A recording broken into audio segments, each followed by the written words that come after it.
you know what, whatever, what's the worst that can happen of just hearing this woman talk? So I was like, this is the moment I'm getting drugged. And then suddenly they were like, yeah, and now you get undressed. Peer pressure is scary as oh my god. Hi everyone, it is Lisbeth again reporting from Seoul. This time about the time I got baptized accidentally into a cult in Korea. While telling you the juicy story about how I got baptized, I will also be doing my makeup because your girl has no time and she has dinner plans.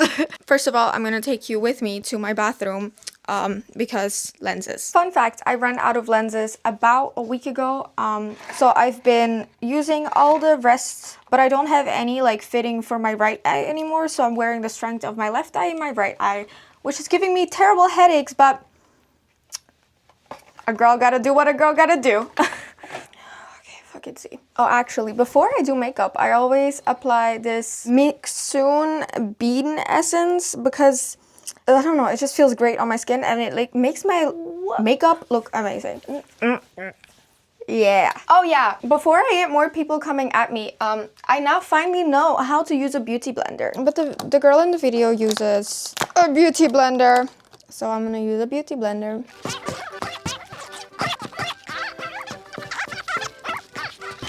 I will be making it wet. Okay, dry one. Wet one. Yay! Okay, now I can do my makeup. Let's go.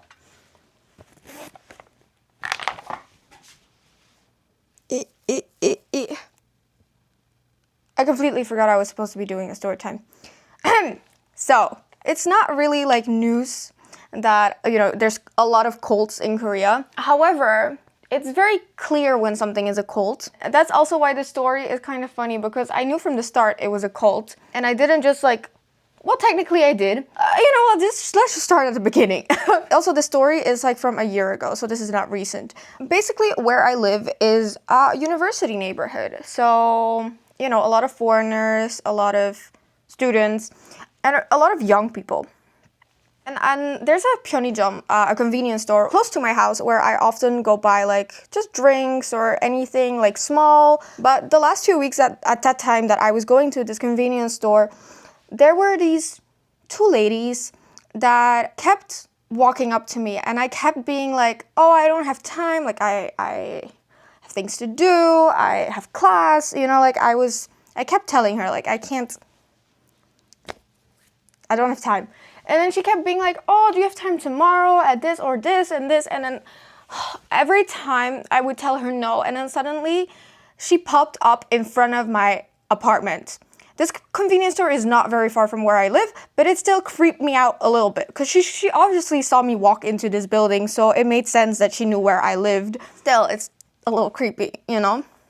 Anyway, she was walking like in front of the building and saw me come out, and then I realized she caught me in a lie because I told her that I wasn't available. So I tried to lie even more, but that wasn't possible because I kept telling her I was busy, and like at one point she realized I was lying to her.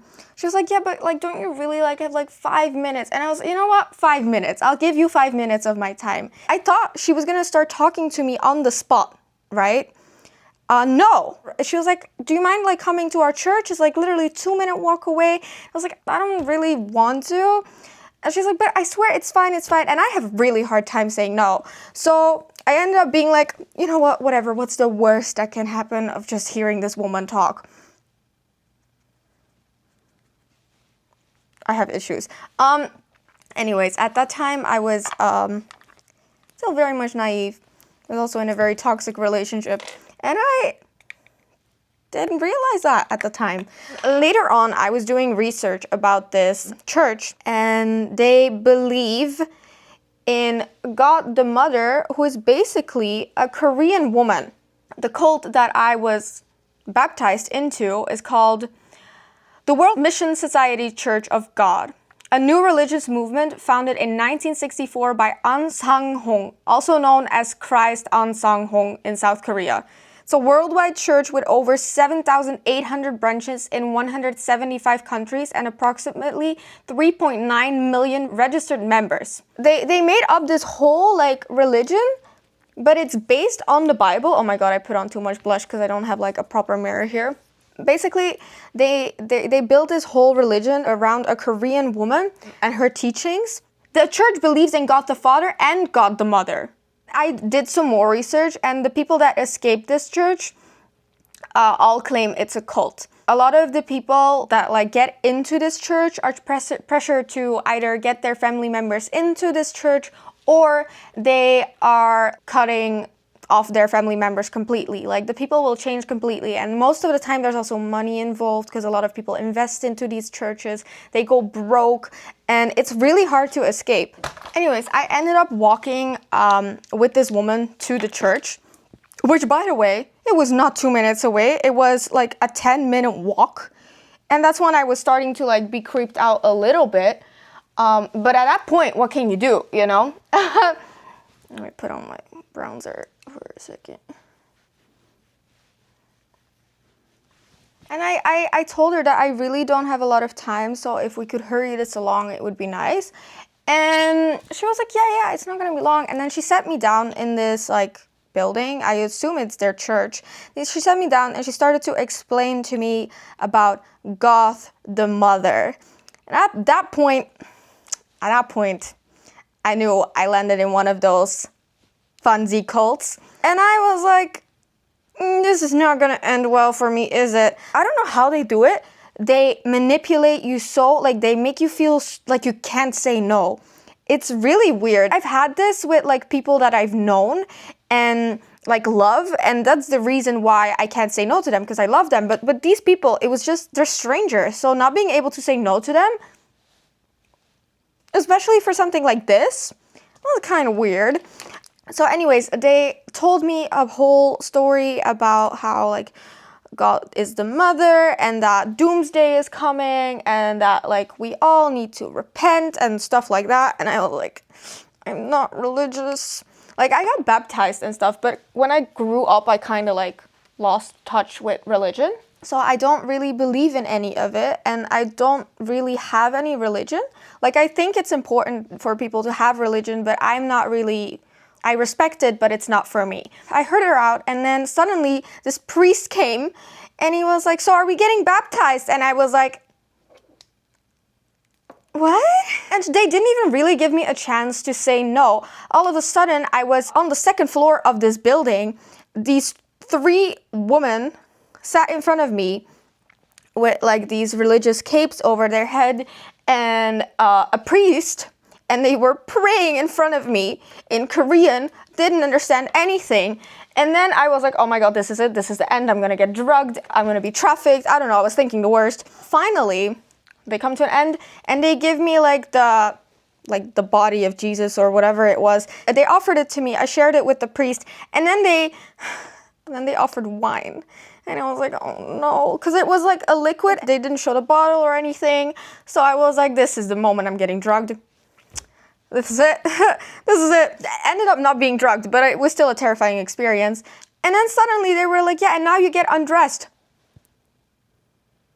There was this other old man standing at the door, and I was like trying to move towards the door, and they were like, no. They pushed me into a room, and they were like, yeah, you have to like get undressed and like wear this cape, and then they will just pour water over your head. But at the time, I had just come back from like a hair appointment, so my hair was styled and I needed it for a photo shoot, and I was like, no, but that can't happen. Like, I need my hair to be like this.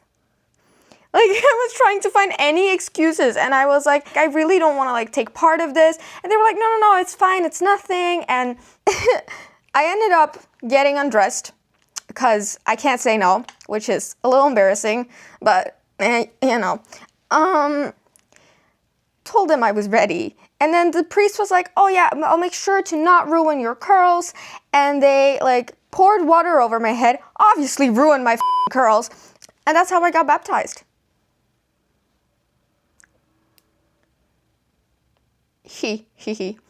I went home thinking about what the hell did I do, and she was like, tomorrow there's like a church, like a reading, like I want you to come. And I was like, I'm busy. Like, I was trying so hard to tell her like I can't do this, like I don't want this, but they kept being like, no, you do. And I was like, help. And then at home I got the courage to text this woman and be like, this is actually not for me. I talked to some people in my family. I really don't want to be part of this, so I would appreciate it if you don't contact me. And they never contacted me again. But yeah. Like, I know I have a hard time saying no, but this was something else. This was weird. This was magic. And this video might seem funny and whatever, but these things are really scary. And I assume if you're a foreigner that does not have a support system here and you are very religious, it's very easy to fall for these things and it's very easy to get stuck in these things. So take it as a warning. Do not engage in these conversations with them. Just run away. I had a really hard time saying no to them because they're so, like, they pressure you so well. And my boyfriend had just left the country and I was very alone. I felt lonely, so these people were offering Korean classes and like brunches and stuff, so it sounded very inviting and I was like, you know what, how bad can it be? Just don't entertain it because it's scary and you won't get out of it. I never realized how easy it is for someone to just control you like that, especially like with the peer pressure. Because I think if it was one woman, I would have not felt this way. But at the convenience store, there were 3 people. And they seemed very normal. There was a younger girl, like a university student. There was an older woman and then someone middle-aged. And like it seemed very inviting. But then when I came to the church, suddenly there were 4 or 5 people. And the pressure just seemed to keep building up on you. And it is very hard, especially if you're a person that already has some issues saying no to people. It is very hard to say no when there's so many people like being like, yeah, you should do this. And oh my God, we're so happy to have you here. And like, peer pressure is scary as oh my God. Okay, let me do my lip liner. Ooh. But yeah, I wanted to thank you for listening to my little pep talk. And then there's other crazy stories that I want to tell you. Like there's the time I got a stalker, quite recently too, that I should definitely post about. Let me know if you want to hear about that. But yeah, thank you for listening and see you next time. Bye.